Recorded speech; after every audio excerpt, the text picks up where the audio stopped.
Hi, all you music lovers. It's me, Andy Rodriguez, also known as the Blackspinner. And if you're new to our channel, what I am doing, I have been collecting records for the past 20 years. And I'm going through my record collection in alphabetical order and in chronological order. And today, we continue with part 2 of the letter D. And this is going to be a special episode because part 2 of the letter D is only going to consist of one band. That one band is the hard rockin', heavy metalers, Deep Purple. And Deep Purple has a very rich and very long history. And so many lineup changes. Well, not that much, but there's lineup changes. But in the rock world, they are named as Mark 1, Mark 2, Mark 3, and Mark 4. I'm only going to go up to Mark 4 because those are all the vinyls that I have are those 4 different lineups. And with the albums I'm going to be going through, I will name each mark so that we know who was who on what albums. So, without further ado, here we go. Let's get started. This was Mark 1. And here you have the regular, well, the drummer Ian Pace has been there from the beginning to right now. And also the keyboardist at the time was John Lord, and the guitarist is Richie Blackmore. The lead singer is named, I forgot his name, Rod Evans, and the bass player was Nick Simper. And they came out with this, the first album, Shades of Deep Purple. This was released in 1968, I believe. And then there's a couple of cover songs on here. Let's go through the standout tracks and the address, which is I believe it's an instrumental, and Hush, which was the big hit off this album, and that was the first hit, and that was a cover. And also they do I'm So Glad, which we talked about that song earlier because Cream also did that song as well. And on side 2, the side 2 is pretty interesting. We are going Stand Out Mandrake Roots, and also they do a cover of the Beatles' Help. And the way the Deep Purple do it, according to the Help lyrics, if you listen to Help very clearly, it's kind of a sad song, but the Beatles made it upbeat. Well, Deep Purple made it a moody song, a very moody song, and also they stretched it out to 6 minutes, so you can already hear what Deep Purple does with that. And this ends with Hey Joe, another cover that Jimi Hendrix made famous. The second album, still with Mark 1, is the Book of Taliesin, which is a pretty wild album cover right there. You can take a look at that. It's pretty neat. And does this have an inside? No, it does not. This was the second album. The songs that stand out: Listen, Learn, Read On.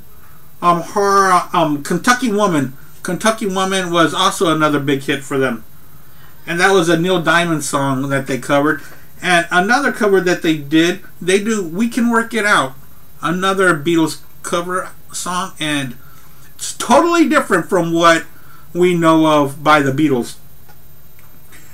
And side 2 was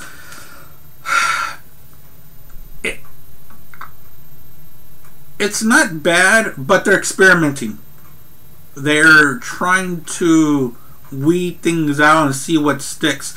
But on these albums, the key components on these albums are going to be John Lord and Richie Blackmore, the guitarist and the keyboardist, when they're going to be intertwining on these albums, not just on these 2, but they're going to continue on for the rest of Deep Purple's career until Richie Blackmore leaves, and then John Lord retired, and then he passed away in the 2000s.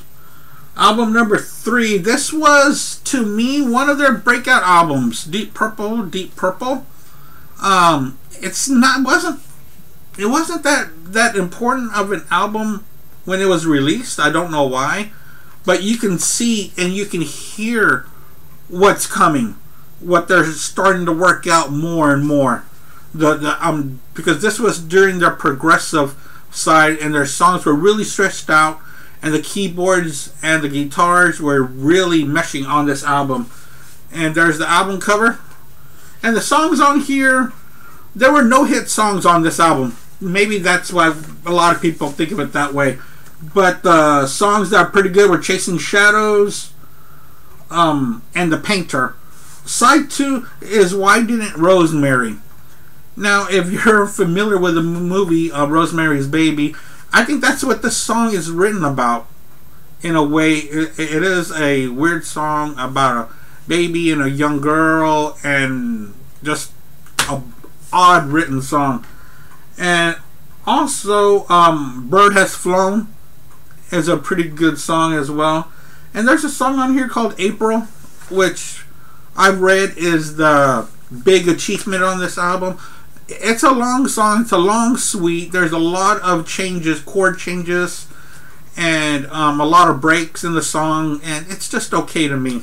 But, you know, I love Deep Purple. That's, you know, when you love a band, you go through their ups and downs. And then they did release the Best of Deep Purple right there. And this does consist just of songs off these 3 albums here. And we'll touch on that again.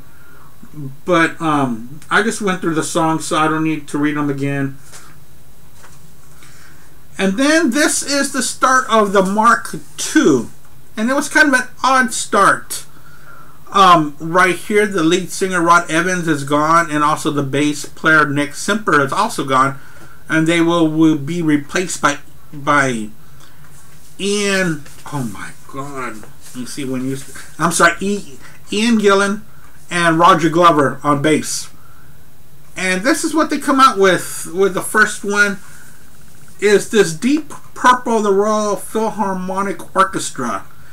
This was something that the keyboardist John Lord really wanted to do, and the rest of the band, you know, with respect for him, they love him, they said that's fine. But Richie Blackmore, the guitarist, said, okay, this is going to be the last thing we do, something like this, because we want to rock out, we want to get heavier.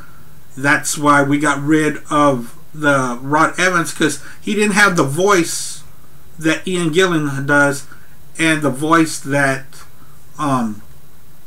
Richie Blackmore wants to start working with. And here's the inside of it, which is pretty cool. You know, you see the crowd and the way the Philharmonic is right there, and then the band. Even Richie in the picture doesn't even look that happy up there in the middle. And then there's the back of it. It's pretty neat.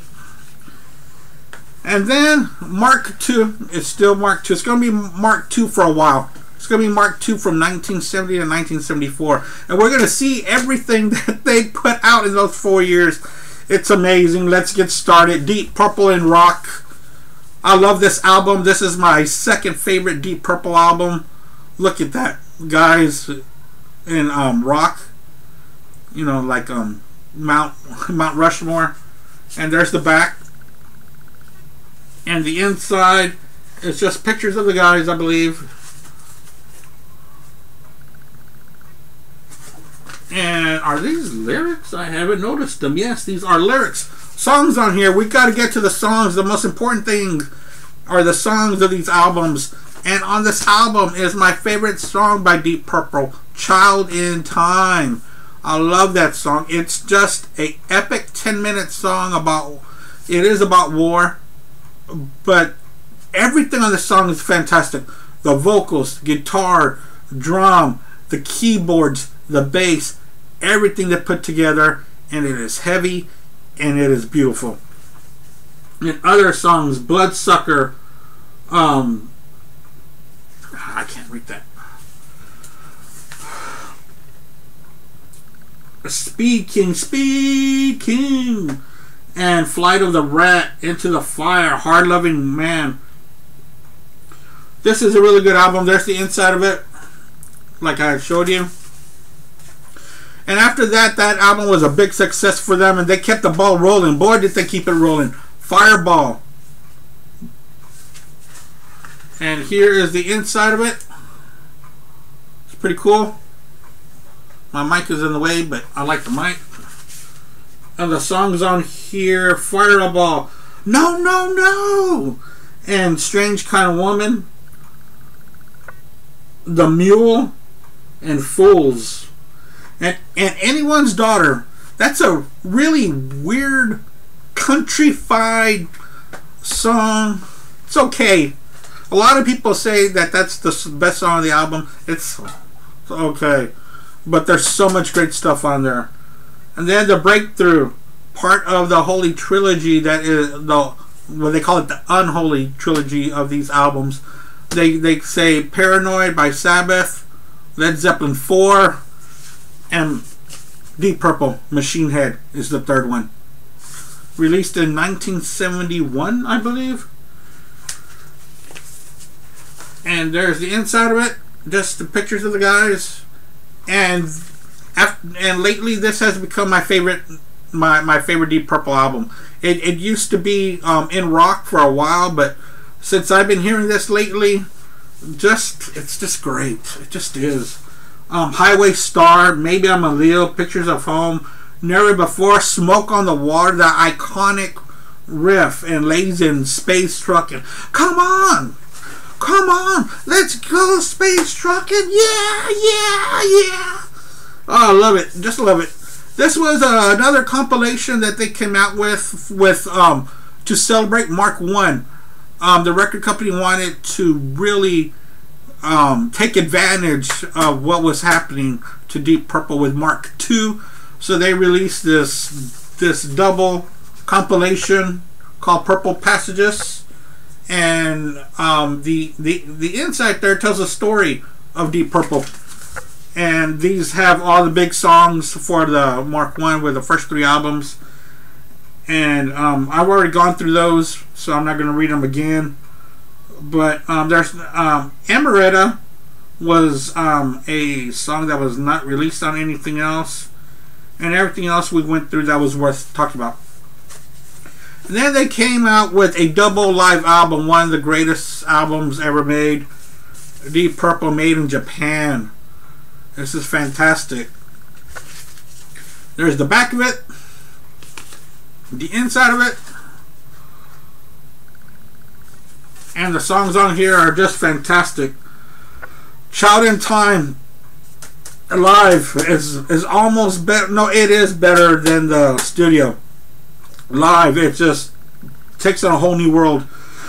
Highway Star, Strange Kind of Woman, and Lazy, Space Truckin'. Space Truckin' takes has its own side to itself, which is side 4. They take up the whole side, and the third side has Smoke on the Water and The Mule. This album here, I was just told by my Uncle Rene that one of my cousins, Raul Jr., who lives up in Flint, Michigan, that when he was stationed in Japan, he attended one of these shows when he was in the Army. So that's really cool. I just found out about that a couple months ago. I really think that's really cool that one of my cousins was at one of these shows. So that's a thrill.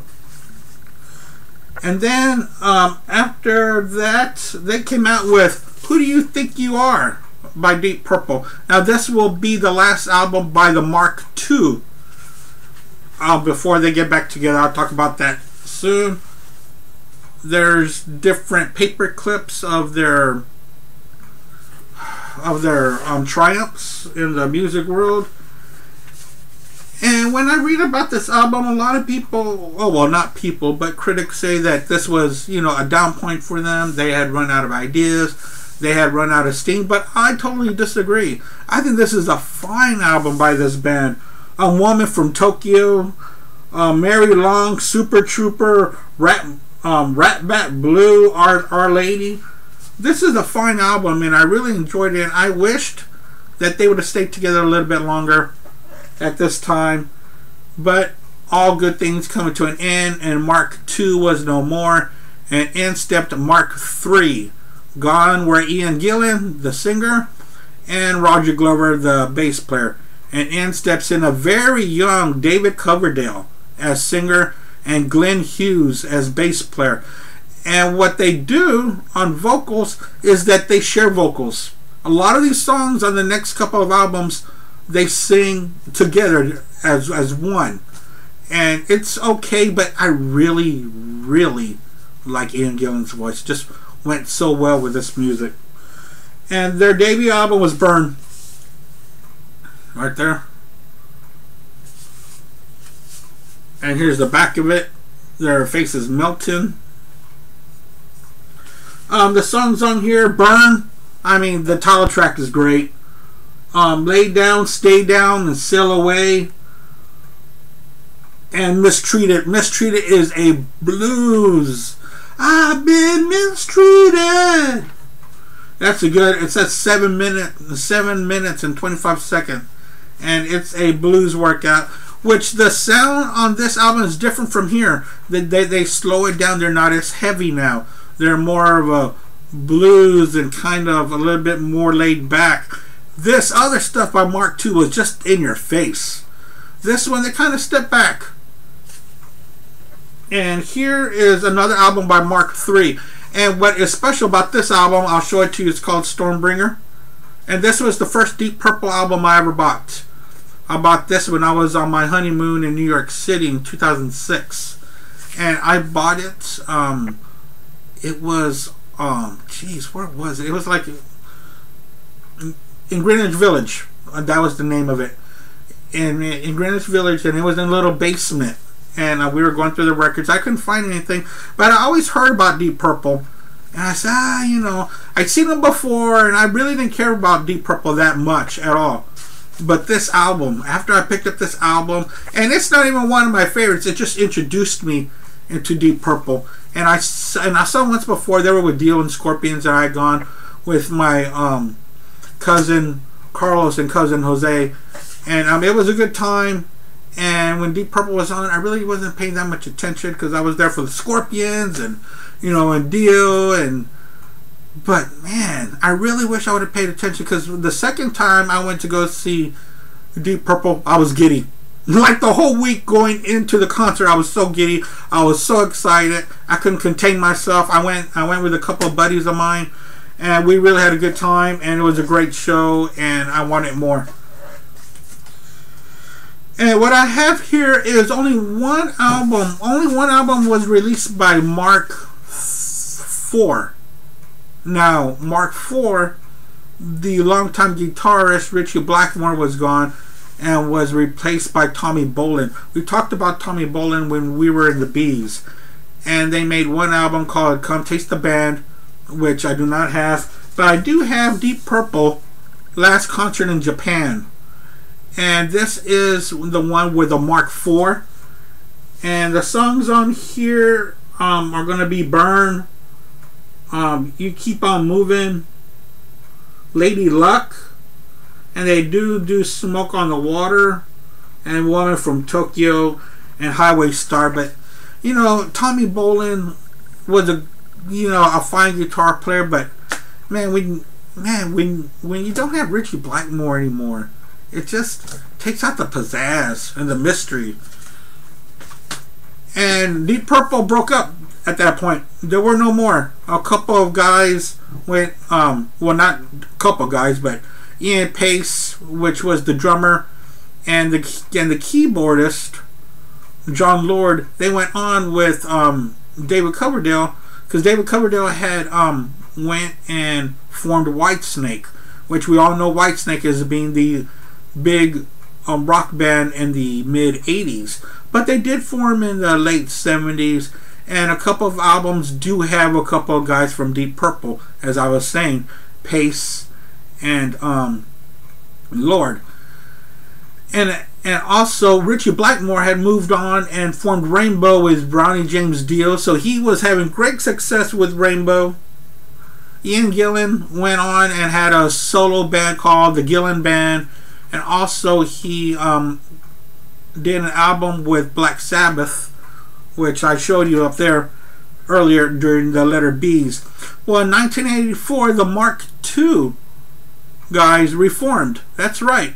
Mark II reformed and released Perfect Strangers. What a perfect album called. Album title, huh?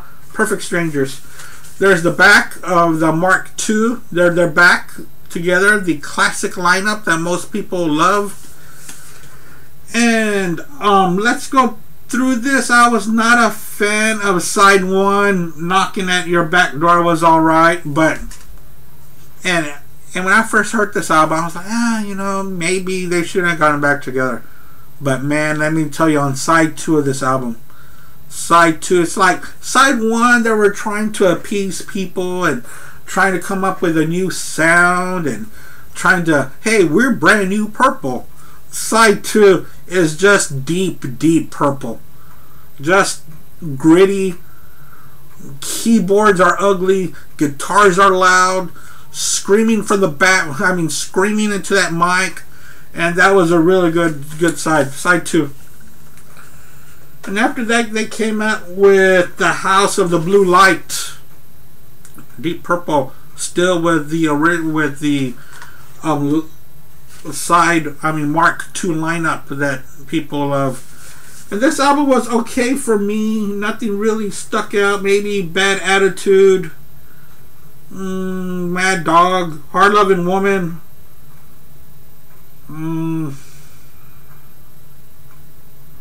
That's about all for this album, but they will break up again after this. And Richie Blackmore will not return. Well, he does, I think, down the road. But those are all the vinyls that I have for Deep Purple. I will look for more. I will get more because I am a big Deep Purple fan. And they are still rocking till today. They've got an album coming out soon. And I think because of the coronavirus, there's been a little hold up on the release of their new album called, I think it's called Swoosh. But their last 2 or 3 albums, which is a different lineup, but they still have Ian Pace as the drummer. Roger Glover is still the bass player, and Ian Gillan is also still the singer, and he's been the singer since about 92 or 93. And Richie Blackmore has not returned, and they've had a replacement, of course, for John Lord, because you can't have Deep Purple without the keyboards. But it has been the same person. His name's escaping my mind right now, but he's been there also since about the mid 90s. So he's been there for a good 20 years, and the past 3 or 4 albums have been fantastic. I don't have them on vinyl. I've got them on CD, but this is the Blackspinner show, so I won't pull them out. But if you're a Deep Purple fan, let's keep on supporting them. And if you're not a Deep Purple fan, maybe this would be a good time for you to go stream them or check them out on YouTube or whatever stream you use. Just type in Deep Purple, and anything that I was just talking about will be great, especially if you love rock and roll. Well, thanks a lot for hanging out with me tonight. And I really enjoy talking about my albums. When I've been going through my albums when I start this channel. I started this channel probably about a week and a half ago, and I really enjoy going through them because I'm going through albums that I haven't heard in a while and stuff that I'm like, man, I really like this, and I'm really glad that I get to share it with you guys. Well, until the next episode, we will continue with the letter D, and that will consist of one artist from one episode, and it'll be Bob Dylan. Thanks a lot, guys. Take care of yourselves.